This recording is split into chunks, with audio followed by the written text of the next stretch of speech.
Thank you, Tony. All right. Thank you. Thank you. You're on mute, Tony. Thank you. Can you hear me okay? Yeah. All right. All right. Wow. My name is Tony. I'm a recovered alcoholic. Hi, Tony. Hi. Hi. It is always an honor and a privilege to serve AA, to give back and to take this time to share my experience, strength, and hope. Right up front, before we get into this, it's Mother's Day. I love my mother. My mother is my world. She has always been there for me. She has always made me feel loved and cared for. She has stuck with me through the most difficult times of my life, and she never gave up on me. I know I get pretty emotional. I love you, Mom. I love you, love you, love you. And happy Mother's Day to all you mothers. And I announce myself as a recovered alcoholic because to say anything less would be falsely humble. As a result of taking the 12 steps, the obsession to drink and also use drugs has been removed from me. And for the past 11 years, I have woken up every single day absolutely free of the obsession to the desire to drink or do anything else destructive to my body. Throughout my time in sobriety, I have gone through a lot of things and have survived a lot of things that I never thought I would ever be able to get through at all, let alone sober. I survived a heart attack. I survived a stroke. I went through the loss of my business. I went through heartbreak. I have lost family members. I have lost countless friends.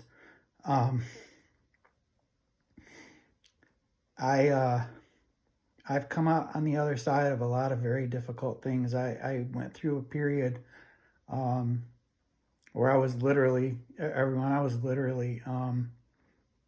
on the brink of suicide daily. I didn't want to live. And and I look at my life today after a year of that depression being over. And I look at my life today and I literally wake up happy every day. I wake up happy. I feel good. I'm no longer on antidepressants. I am no longer on a majority of the medications. I was on so many medications. My life has continued to improve and get better over the years as a result of taking the 12 steps of Alcoholics Anonymous and having conscious contact with a higher power, which I refer to as many things like God or the spirit of the universe, the great reality. It is a very beautiful and real power to me today. And if I were to go back to one day before my sobriety date, which is February 14th of 2012, and said that you are not only going to be sober 11 years later, you're going to have a relationship with a higher power, and you're going to be sponsoring people, and you're going to be taking people through the steps, and you're going to be living this beautiful life, I wouldn't have believed you. I wouldn't have believed myself. If I had said those words to myself, I would not have believed myself. I came in, they talk about that mustard seed of hope, and a mustard seed seemed like a pretty big thing to me at that time because my hope was so far gone. And I thoroughly believed that AA wasn't going to work for me. See, I started coming to AA meetings in the mid-90s. And like I said, my sobriety date's in 2012. Do the math, guys. I didn't get it right away. I know if you're in that situation where you're going to meetings and then you're drinking, and you're going to meetings and then you're drinking, and you're not getting a sponsor, or you have a sponsor but they're kind of more like a support. They're just somebody to talk to, and you're not doing step work. If you're just not ready, I get that. I came to AA way before I was ready. And the beautiful thing about this fellowship, guys, is that you all kept telling me, you keep coming back. You know, the doors will always be open. We'll always be here for you. We will always accept you. We will always bring you in. And no one in this room will ever judge you for your disease. No, we judge each other for some other stupid stuff. No, I mean, hey, we're human, right? Right? None of us are perfect. And that's the thing, you know, I've taken the 12 steps and I worked the 12 steps and I've taken them many times throughout the years. And not once have I ever done them perfectly. Not once have I ever done them perfectly, but every single time I've had these beautiful experiences as a result. I've seen amazing results of my actions that I've taken in those steps. I learned from our book of facts, which is called Alcoholics Anonymous. I learned that it doesn't matter what age you were when you began drinking. It doesn't matter how much you drank when you did drink, whether you blacked out or not, whether you drank every day or not, whether you were a binge drinker, a weekend drinker, an evening drinker, a nighttime drinker. None of those things necessarily made you an alcoholic, right? And so when I would come to AA, and the times I was pretty reluctant, but on the rare times when I would raise my hand, if they'd say, anyone here with less than 30 days sobriety, and I would raise my hand and we would do these, you know, they would call them first step tables, but a lot of times I don't really remember hearing anything about the first step. I heard a lot of like war stories and this happened to me, and a lot of these like ideas about what powerless and unmanageability meant to them and all these theories and ideas, but I never really heard what it meant to take the first step. And if I did, I was probably, you know, it just sounded like another opinion like everyone else's. And you know, on me, I wasn't ready. I wasn't open. I was one of those people that, you know, if we talked about step 2 and I saw, you know, higher power or God, oh, nope. Oh, not me. I don't want anything to do with anything like that. You know, you know, part of my story is, you know, I got to grow up in this really awesome small town here in Michigan with a lot of great people. A lot of them are friends of mine to this day. I am actually currently in the home of somebody I've known since first grade. I'm here, you know, with her dog for a few days while they're out of town. But my exposure to church was kind of weird. Okay, it was cool. Like as a kid, you know, I was like in Christian Youth Center, and you know, we did all these activities and stuff. But my experience, like, you know, throughout life after my childhood and you know, my teen years, I kind of felt like I was this atheist. Like, no, there's not really a God. There's not really anything like that. We're just born, we live, we die. You know, and I do believe that deep in my heart, I really didn't feel that way. I think if that were true, I didn't want it to be true anyway. So, you know, coming in 2012, pretty badly beaten. You know, my father, he was raised by my grandfather.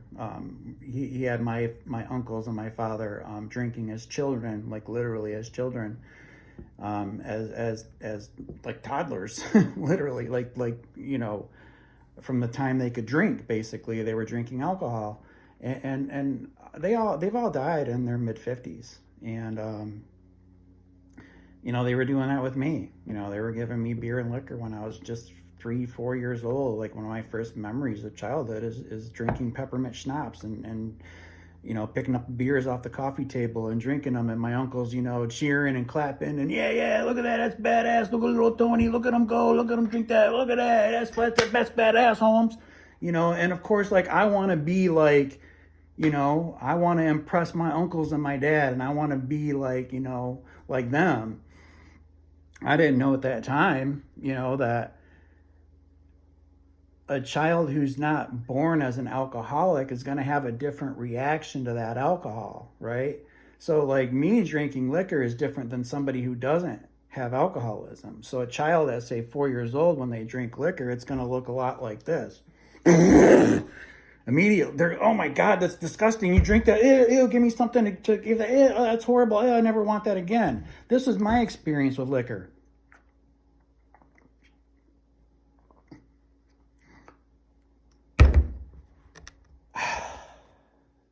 at 4. I'm experiencing that sense of comfort and ease that comes from that first drink. I suddenly feel like everything is okay in my world. That's what alcohol did for me as a child, even. Now, my mother, again, my beautiful mother, got me away from him and that family. And so, I didn't drink again until my teen years. And my teen years, I was on, man.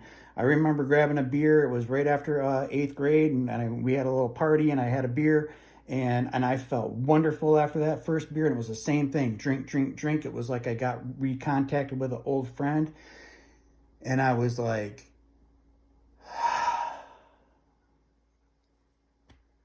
that relief. That big sigh of relief, all of a sudden the discomfort was gone. The problem was that as soon as I finished that beer, the first thing I did is I went to the host of the party and I said, "Is there any more?" Now, I didn't get wasted. It didn't turn out to be some big, horrible, terrible thing, but I was reacting to alcohol in a very specific way. My body was telling me, you need more. You should get more. Right now, get more. Not later. Right now, have more. And that disease, that my body telling me you need more, progresses and gets worse. It never decreases or gets better. I didn't understand that until 2012 when I was introduced to our book, Alcoholics Anonymous, when I finally became willing to take certain steps. So, my teen years were basically spent, on the hunt for the party, and that was what it was all about, is, drinking and smoking and doing whatever. And, we experimented with all kinds of stuff. And, it was always about alcohol for me, though. It always came down to alcohol for me. And, my 20s was just more amplified party. It was just party time for Tony, and I didn't care about anything else. It was, what could you do for me? What could I get from you? How can I get an advantage? How can I get what I want? How can I get what I want? It was always about what can I get? What do I get out of it? What's in it for me? And always on that search for who's got the beer, who's got the liquor, who's got the party, where's it at, where's it happening. And I spent some time away from alcohol. In my 20s, I was able to resist for a period of time before my daughter was born, and I'll never forget this day. I know a lot of outside circumstances will maybe exacerbate our problem and cause us to drink, but I'm on top of the world right on this particular day. I'm kicking butt. I just cashed the biggest check I've ever cashed in my life. All my bills are paid. I'm driving a brand new car. My wife's driving a brand new car. We got a baby. We just bought our first home. It's everything. I am on top of the world. And, I used to go hang out at Fridays, and order a hamburger at the bar and watch football and basketball or whatever, and hang out with all the people who were drinking like that was cool. And not really think anything of it. And so, one day I walked into Fridays, and he's like, he's got the his glass and the thing for the pop, and he's like, Coke, and I'm like, no, give me a Corona with 2 limes. He's like, okay. He didn't say, hey, that's weird, I've never seen you drink a beer before, or are you sure you want to do that? He was like, okay, here you go, boom, and it was on. Again, was it a nightmare occurrence? No, I had a few beers. I don't know. I felt good. I knew I had to drive home. I drove home. A short period of time later, and I call her my wife. We weren't technically married, but she's my wife. She was the daughter of my mother, and we were everything but married technically. And she's my wife. She was my ex-wife now. But my wife at the time, she was also alcoholic, and that's how we met, man. We were party buddies. And I walked home. I walked in the house one day with a 6-pack, and she was like, "Are you sure you should be doing that?" And I'm like, "You want one?" And she said, "Yeah." And that was the end of the conversation, it was like, not only did I pick up where I had left off, but I picked up and I was even worse. I was even harder into the liquor. I was drinking more frequently. I was drinking more quantity. Everything was out of control. And so it had got to the point to where, in my 30s, my drinking had got so bad, and I ended up, I don't talk about drugs a lot in AA. There's two different fellowships. There's multiple fellowships for drugs. I'm a member of other fellowships. But for those of you who do struggle with drugs, I get it. I had a multi-year battle with an addiction, and some of the stuff that's going on today made my addiction look pretty much like child's play. But I'll tell you, it was a demon. It was a real demon. That thing was a battle. That thing. Whew. So yeah, I know there's a difference between being addicted to a substance, a legal substance or something like that, and having out of control alcoholism. But it's the same illness, and the solution's the same in the 12 steps. The 12 steps is the solution. And until I accepted that fact and became willing to take those 12 steps, nothing was going to change. See, my entire recovery up until I took the 12 steps was just based on me going to meetings. And that's all I did was go to meetings. And, meetings are great. We're at a meeting now. I love meetings. It's definitely one part of a 3-part program. We go to meetings, but I couldn't stay sober on the meetings alone. I just didn't have the ability to pull that off. And, understanding that actually is one of the things that qualified me as an alcoholic was a relief, right? So we have this abnormal reaction to alcohol. So when my body tells me I need to have more, okay, and it's referred to in the book as an allergy to alcohol, right? And it's essentially what it is. It's an allergy or having an abnormal allergic reaction to alcohol. In this particular case, it's basically creating this phenomenon of craving, telling us you need to have more, have more of that. And the substance is just a symptom, right? So whether it's alcohol or drugs or whatever, it's just a symptom of what's wrong with you. It's not the cause. See, I always thought my drinking was caused because my father gave me alcohol as a child. No, that wasn't the case. It's not caused by alcohol. Now, you give somebody enough alcohol daily or a substance daily, yes, they will become physically dependent upon it. But if you separate them from that substance, you'll be able to tell the difference between somebody who is an alcoholic and not an alcoholic. See, for me, when you separate me from alcohol, when I can't drink, I don't get better. I get worse.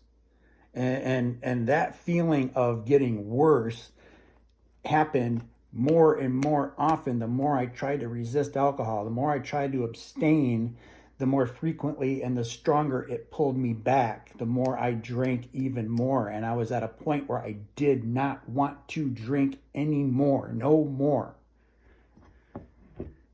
And I would find myself drunk again, over and over and over and over and over.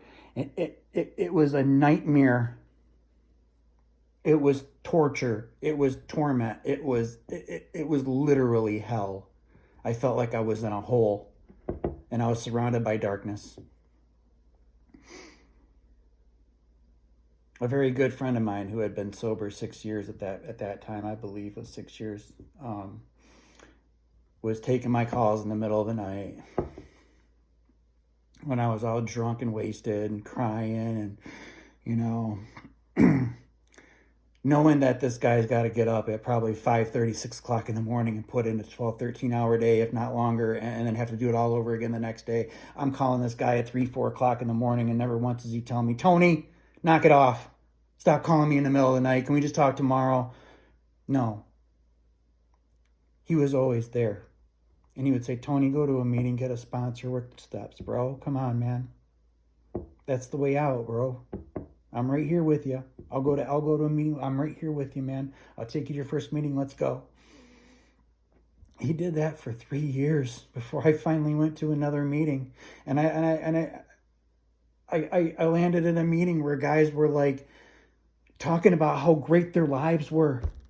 Okay, and when I say guys, just a little disclosure, okay? When I was a kid, I had these little stuffed animals, or boys and girls, and it was all, and I call them my guys, and my mom called them my guys. Oh, look at your guys, they're all cute, so I call everybody guys. So, the guys that I was working with, the people I was working with, the men and women that I came across to that part of my recovery in 2012, most of them were step workers. They were people who were taking other people through the steps, and they were carrying a message of hope.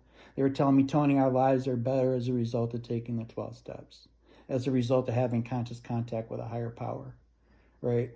They're telling me the good stuff. They're not telling me just don't drink no matter what. They're telling me stuff. They're telling me facts that come out of our book about my disease and about our solution to the disease, the single solitary solution we found. I don't know where I would be if it wasn't for them. And you guys know who you are. If you come across this talk, you know who you are. I love you all. I love everybody in these rooms. You are my family. You are my siblings.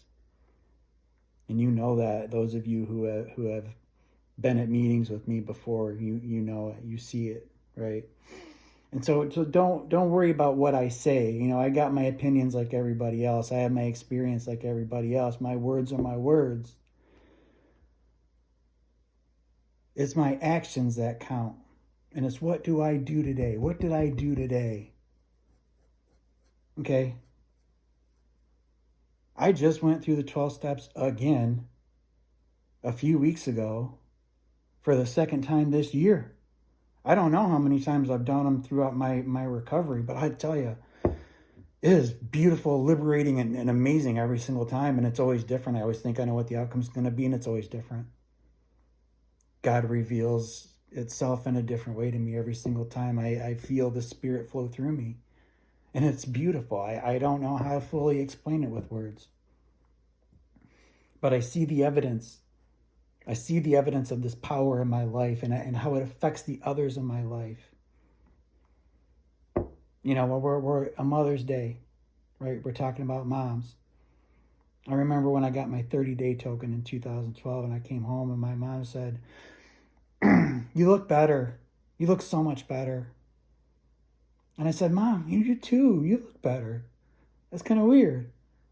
And I didn't really catch it at first. And she kind of said a few things. And she said, well, I've been able to sleep for the past month.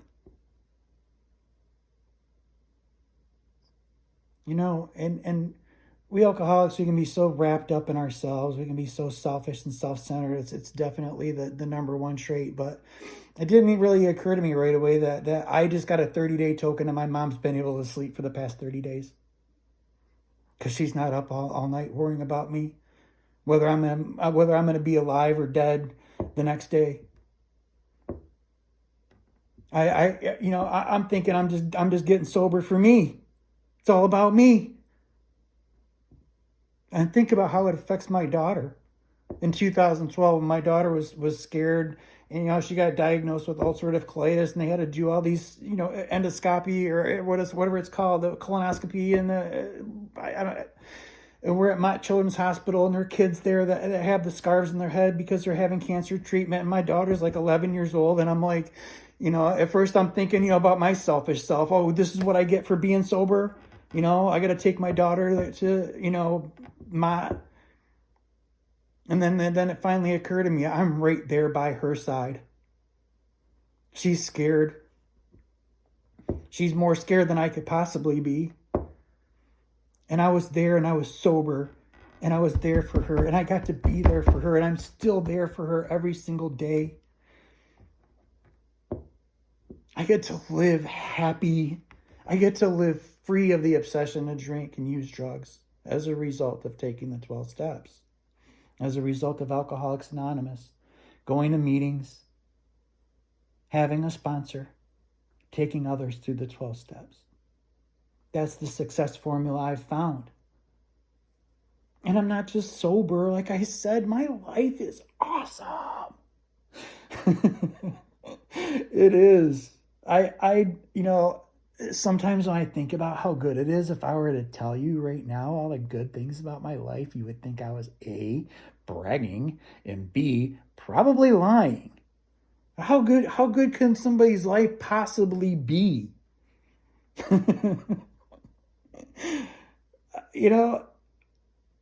This was so much more than just about going to some meetings and not drinking. You know, this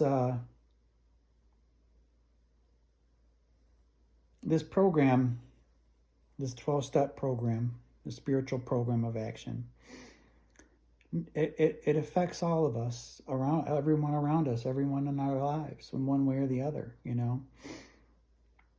I remember we were in a little car accident, a little fender bender, and the young boy that rear-ended us was like really scared, and I was kind of like upset at first, and I kind of said some words, and mostly in the car. But by the time I got out of the car, I walked up to this young man and I'm like, hey, we're all okay. It's all right. Yeah, the cars got busted up a little bit, but everybody's alive. Everybody's safe. Nobody got hurt. It's okay, man. It's good. It's all right, And I thought to myself, man, back in my drinking days, I would have been like, you little bitch, watch where you're going, and where could you possibly, and what are you thinking, and don't you know it's snowing, and blah, blah, blah, and the brakes don't work, and it's snowing, Come on. I see some nodding heads out there. Because we're demons, man. We are evil when we're in that state, when we're in that uncomfortable state, right? And and near the end days of my drinking, I remember very specifically like I would still frequent bars and stuff, and I would go to places where like I knew all the staff, I knew all the bartenders, I knew all the bar backs, I knew all the bussers, I knew every single regular in the building. And I would walk in and I would be as uncomfortable as if I were in a room full of strangers naked, and they're like, hey, Tony, how's it going, Tony? As I'm walking, I'm like, yep, hi. Usual? Mm-hmm. Pick up that first drink. Hey, so how are you doing? How you been? Oh my God, it's so good to see you. Complete personality change. Because it would eliminate that discomfort inside. Immediately, boom, gone. And it was a great solution, except for the fact that, like, I couldn't stop there. And I used to ask myself that question all the time during the ending days, those final years of my drinking. I'm like, man, at like 10 o'clock, I felt perfect. Why didn't I just stop there? Walk home, have a couple smokes, enjoy the rest of the night, go to bed at a decent hour. No. Tony just popped in for a few drinks, maybe a shot, have a couple beers, whatever, say hi to my buddies. And the next thing I know, it's last call. And the next thing I know, I'm on the phone with a certain person looking for a certain substance, or I'm on the phone with people, hey, where is there more places to party? Where is there more alcohol? I'm supposed to get up at 8 o'clock in the morning and have a full day of work. And here I am, 6:30, still drinking. Got to give up an entire day of business, and I got to give it away to my competitors. I don't know how many times that happened. It was a nightmare. I did not want to drink anymore, and those things were happening to me over and over and over. And I thought that I could somehow moderate, I could somehow handle, I could somehow make it work. And it was just destroying me. I know that I'm very in touch with my emotions. I'm very open. I don't mind crying. If I'm angry, I'll express anger. If I'm happy, I'll express my happiness, enthusiasm. I will express my emotions openly, especially here in these rooms, especially with all of you, and especially with this particular group. I can be myself 100% with you all. And if I ever sound like I'm angry in an AA meeting, it's because, yeah, I have fun in recovery. I have a lot of friends in recovery. We do all kinds of awesome, fun things. But at a meeting, right, do you understand that we are here? We are people who have a disease. And yes, it is a disease. It meets all the qualifications. It's chronic. It's progressive. It's incurable. And it's fatal. At 38 years old, I'm type 2 diabetic, not managing my diabetes, beating the crap out of my kidneys, and drinking out of control, and got an outside issue. My doctor said to me, he said, based on these last test results that we got from your last blood work, and some of these other things we're looking at here, young man, I don't believe you're going to live till the end of the year. You keep going the way you're going. He was the guy that gave me a pill for every single problem in the world. And I said, well, I've been drinking out of control. I can't stop drinking. What do I do? Have you tried AA? Where's my pill? Right? Where's my simple, easy solution? Where's the pill I can take every single day? So whatever. Have you tried AA? Wow. Okay. Sometimes this power talks to you and you don't really hear it. So then a few days later, I'm at the bar drinking. I get a phone call from my mother. Your father's in hospice. And he only has, a short time to live. And, I was so estranged from him, and I felt so abandoned by him, and I felt like he was the reason why everything was wrong in my life. And I always compared myself to him. As long as I'm not as bad as him, then I'm not really that bad of an alcoholic, and I'm not that bad of a person. If I didn't commit all these crimes and do all these horrible things and go to prison. And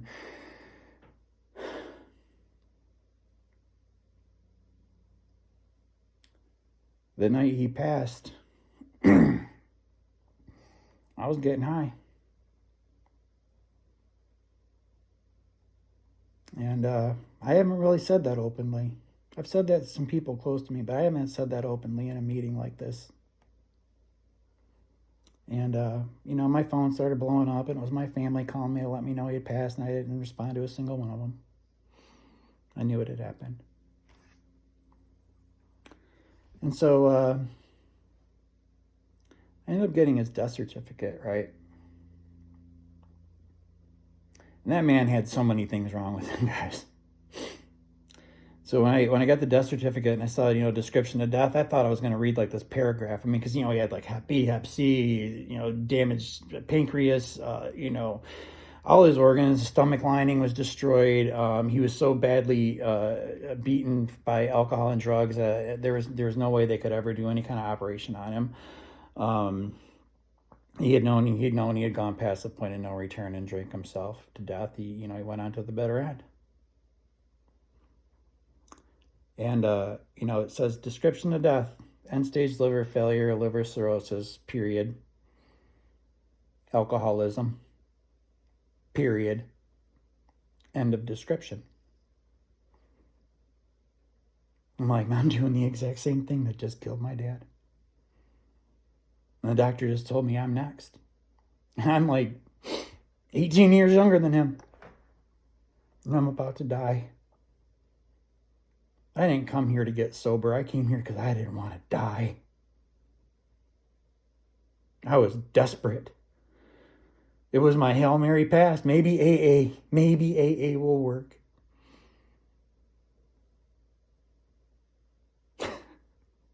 Boy, did it work. It worked. It worked. Oh my God. After step 5, the obsession left me. Making amends skyrocketed me. Learning how to take a nightly inventory, which I never do it every single night. I miss nights all the time. Sometimes I remember to do it the next day. Sometimes I don't. As I said, I don't do the steps perfectly. Prayer and meditation daily. I meditate before this meeting. I meditate before I speak. I ask my higher power to speak through me and say the words that you need to hear, because I'm not here for me. My life's awesome. Like I said, I ain't worried about drinking. I'm here for you. I'm here for you. To carry a message of hope that you too can recover if you're willing to take certain steps.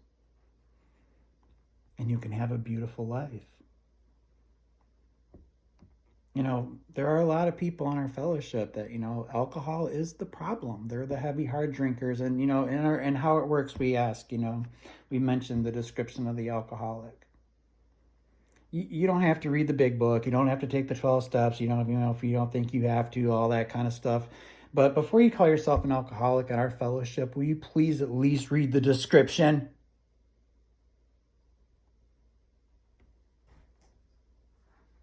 This is a disease. This is a support group for people who are dying. This isn't your little social club. This isn't fun time.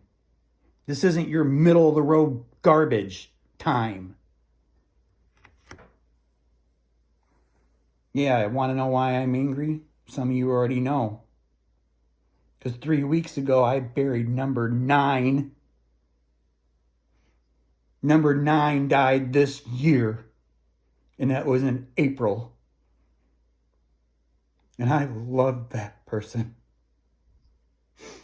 I knew her so well. I knew everything about her. I knew her spouse. I knew her kids. I knew about her mom. I knew about her family, about her job. I knew so much about her and her life.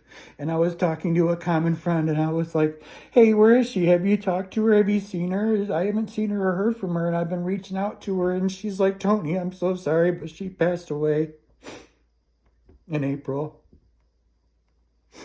I'm not going to get into the details. Some of you already know what they are. It's just not respectful, but we die. So many of us die.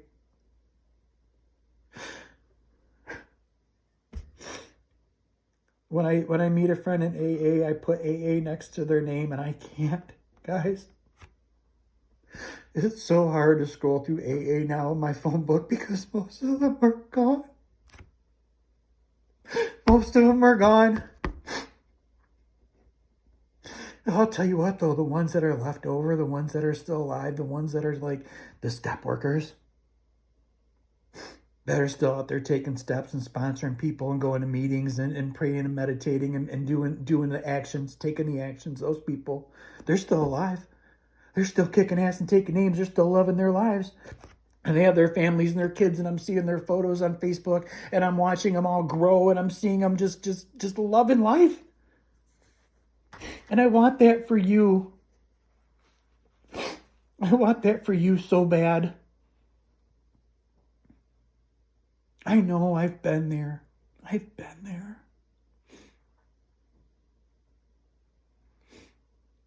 Here's what we do. Alcoholic is in the hole. Religious person comes by and says, I'll say a prayer for you. Says a prayer. He's still in the hole. Some guy comes by with some money and says, here, I give you all the money, pay all your bills, help you out, take care of all your stuff. You're still in the hole. Lawyer comes by and says, if you got some legal problems, whatever, you can retain me. I'll give you an affordable rate. Still in the hole. Some alcoholics come by, they all sit around, they have a nice meeting, and they have a nice little talk. Still in the hole. Finally, a recovered alcoholic comes by and he jumps in the hole.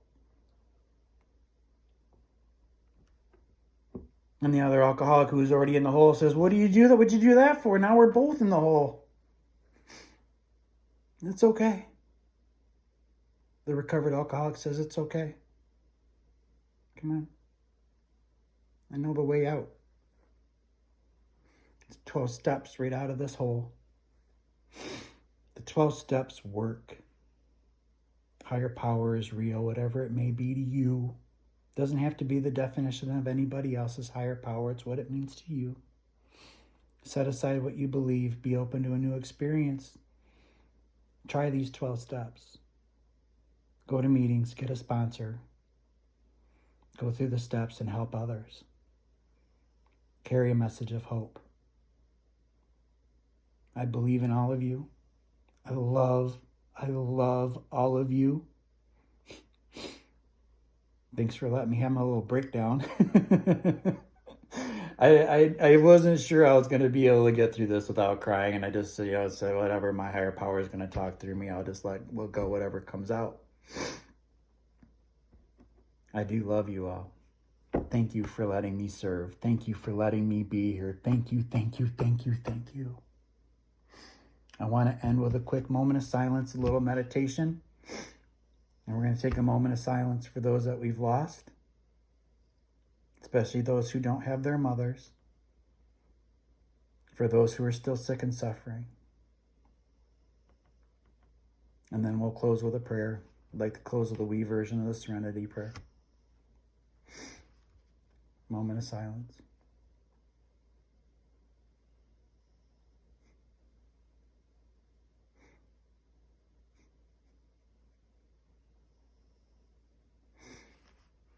Thank you.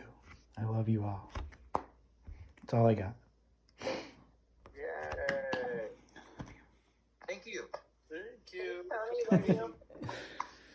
Appreciate it very much. It was great, Tony. Thank you. Thank you.